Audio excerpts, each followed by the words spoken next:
Time to start packing up my office. As you can see, got a few boxes already done. It's the last day.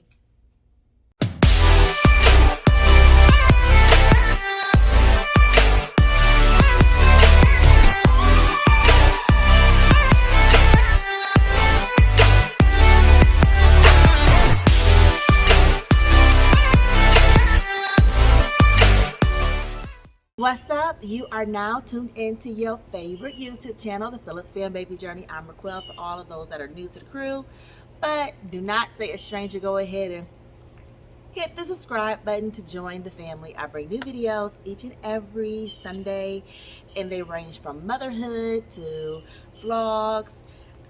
If you're interested in how I got pregnant, you definitely want to check out all my IVF videos because that's what started this whole channel.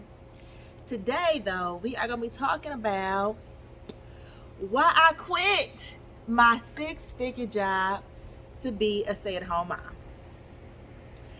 Now, I know some of y'all probably think, like, this shit crazy.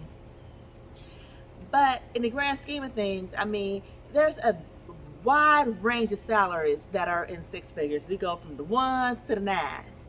So, I ain't going to give y'all all my business, but I was still in the one. So now if I was in the nine, if I'm making, close to $1 million some a year in corporate America, of course, nah, I ain't giving that up.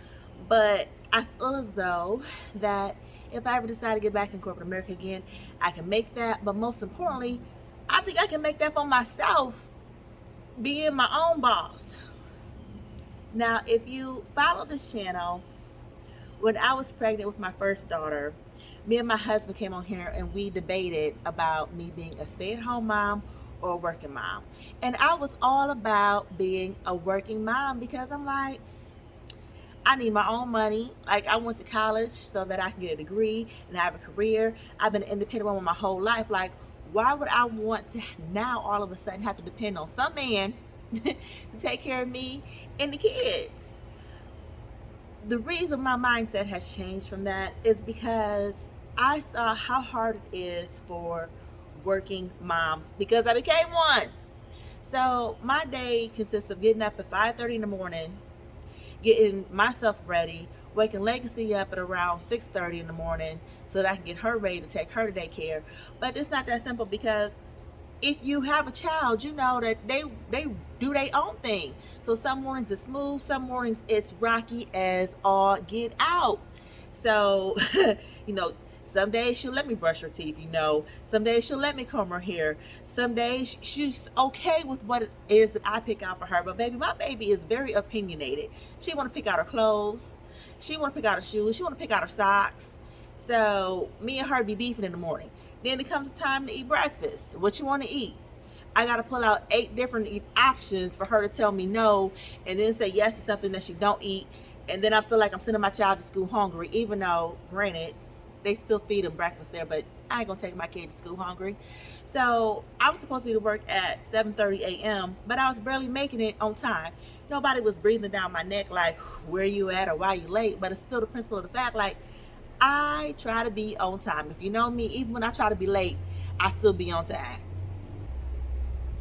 I'm doing this 5 days a week, fighting traffic to go to work and, do what I do there all day.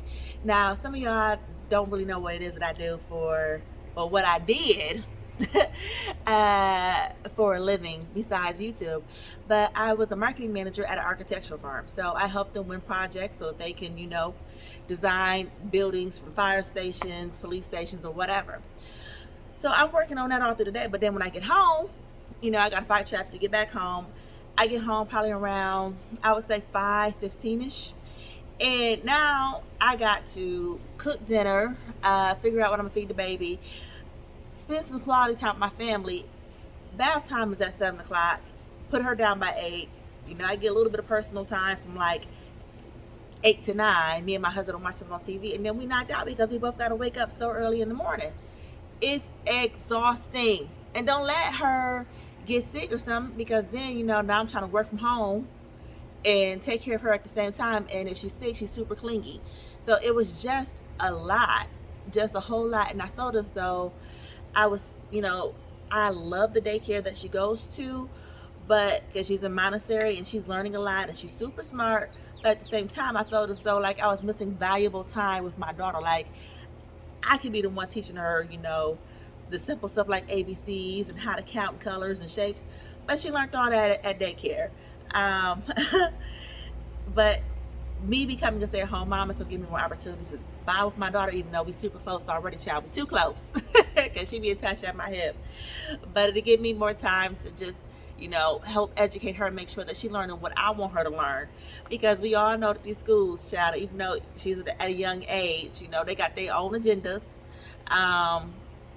And I just want to make sure that I'm teaching her. Another reason why we changed our minds is because daycare is expensive. Now, granted, we can afford daycare, but we pay $1,000 a month for Legacy.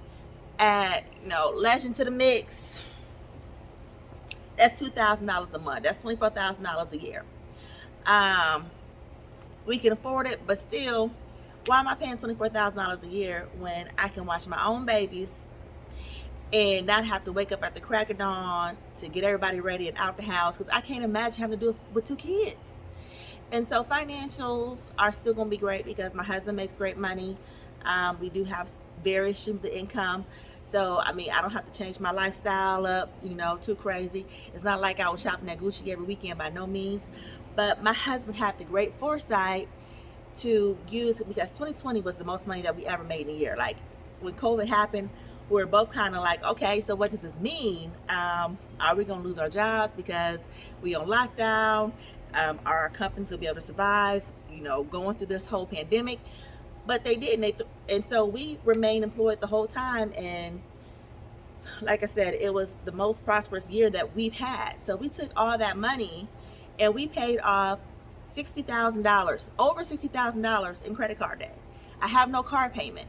So my expenses are super duper low. I mean, all I do is I get my nails done, child.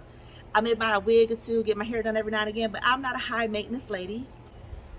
Unfortunately, I do still have student loans, but even if, you know, times get hard for whatever reason and we need to, you know, cut some expenses and stop making those payments, I have forbearance. So I'm not too worried about it. Sally Mae gonna get her money someday, just not no time soon. But overall, I'm very excited about the transition.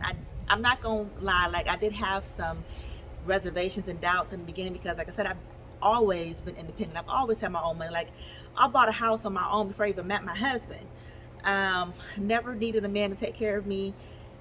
So this is totally different. And I'm like, okay, is my husband gonna be acting funny with the money? Like, what are you doing? Or you can't buy this.